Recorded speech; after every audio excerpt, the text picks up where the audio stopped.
Hey guys, Shelby Smith, Jiminy Crickets. Today I'm going to tell you the story of how I became the cricket lady, and spoiler alert, it is not what I grew up dreaming of becoming. So I grew up in central Iowa on a traditional corn and soybean farm. I have one older brother who was much more interested in the farming aspect than I ever was. In fact, I wanted zero to do with the farm. I found everything fairly boring and constrictive, if you will.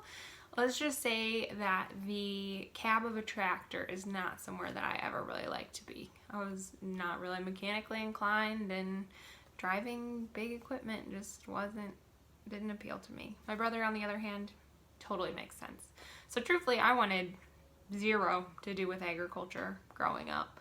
I really didn't want to stay in Iowa. I wanted to go anywhere but Iowa as soon as I graduated high school.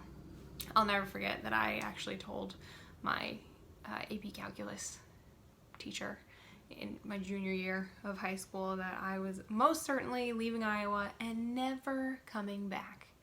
And he just laughed and said, "You'll be back." I guess joke's on me, huh? So luckily I was really into sports. So growing up, I played basketball, played soccer, I did trampoline and tumbling, all sorts of sports. That was my jam. Agriculture, not my jam. Good thing I was good enough at basketball to earn a full scholarship to play at St. Joseph's University in Philadelphia. While I was there, I ended up with a finance degree. I'm one course away from a double major in financial planning, but it was a tax class at 8:30 a.m. second semester senior year. I didn't need the credits to graduate, and I didn't need credits to stay eligible to play anymore. So it got dropped, and I just didn't finish with a double major, just a single, which was fine. Once I graduated from there, I was picked up by a program called Sport Changes Life, which is based out of Northern Ireland. And so that's a 3-part program. So it's part education, part service, and part playing career, I suppose. So I have a master's degree from an Irish university, Trinity College in Dublin. I coached in underprivileged areas in Dublin, and then I got to continue my playing career in the National Premier League in Ireland. So that was pretty cool. I ended up graduating from Trinity with an MSc in finance, and I was only supposed to be in Ireland for a year, but I absolutely fell in love with the place, fell in love with my team, really wanted to keep playing, which is something after graduating college, I thought for sure, I didn't really want to play anymore. I was totally burnt out. It was almost a deal breaker for me going to Ireland because I was going to have to play. Fast forward, 9 months, and I was in love. Loved it. Loved my team. Loved the experience. Wanted to stick around for longer. That being said, coaching, not really my thing, which that is a big thing with the Americans that they bring over to play in the Irish League. And so I was like, well, if I'm going to stay, I'm going to go get a job. I have this brand new finance degree. I'm going to use it.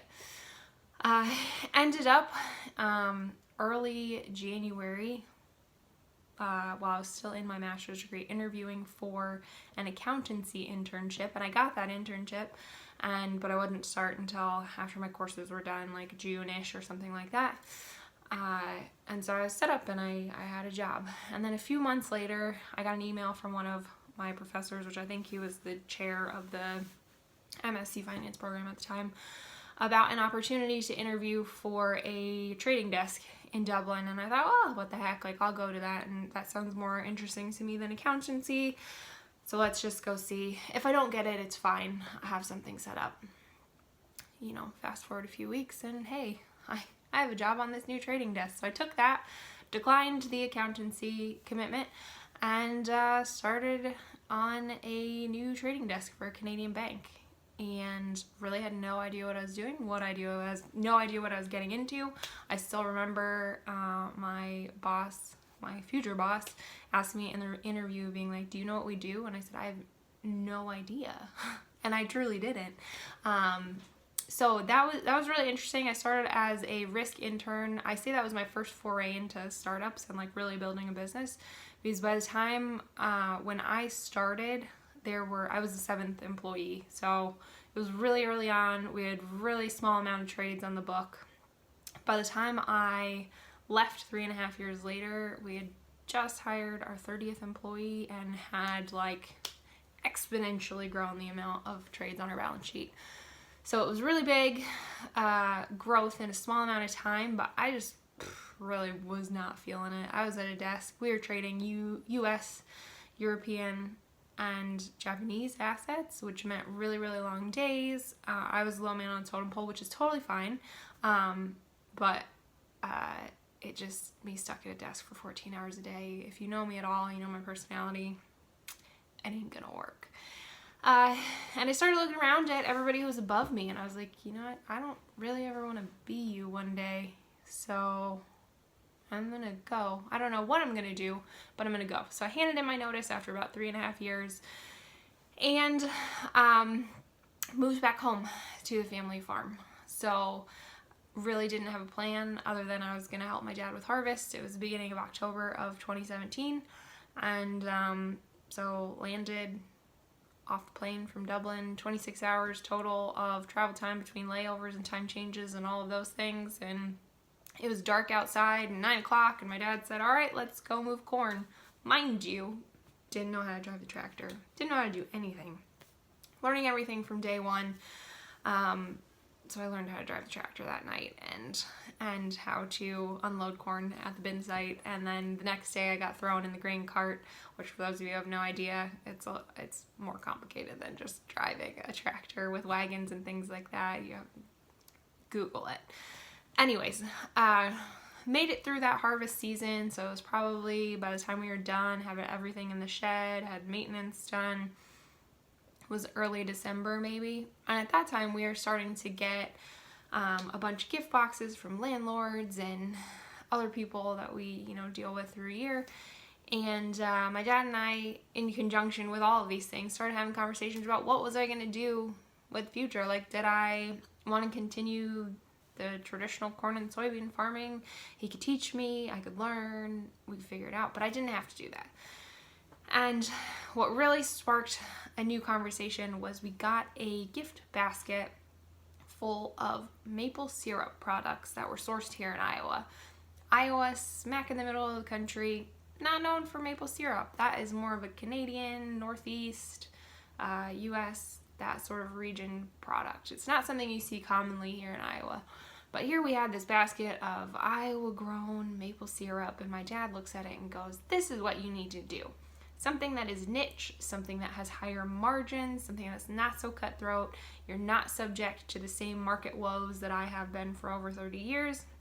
You can blaze your own trail. Something like this is what you need to do. Never in a million years do I think that he thought I was going to come back with crickets, but here we are. So that would have been December of 2017. So January 1st of 2018, it is absolutely frigid cold. Like record-setting cold, minus 27 degree Fahrenheit, real temperature, probably felt like friggin' minus 50 something.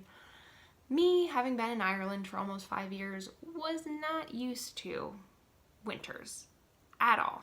I was not coping well.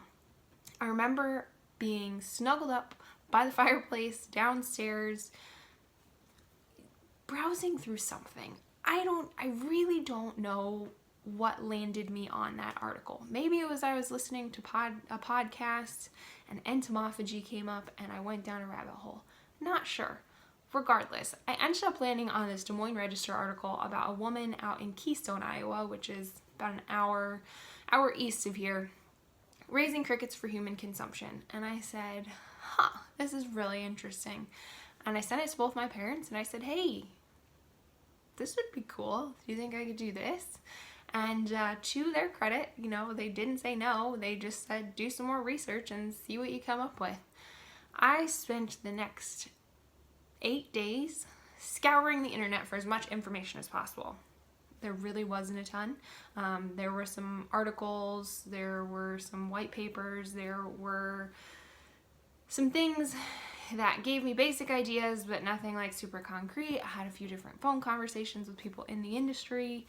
All in all, though, I decided 9 days in, the best way to really figure out if I could do this, if I wanted to do this, if I enjoyed doing this, was for me to go ahead and buy some live crickets, see if I could keep them alive, and then figure out kind of what we were going to do from there.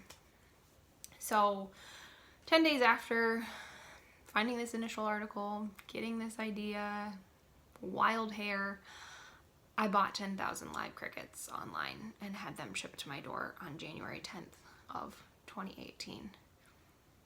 Had learned what I needed to do off of YouTube and piecing together different articles.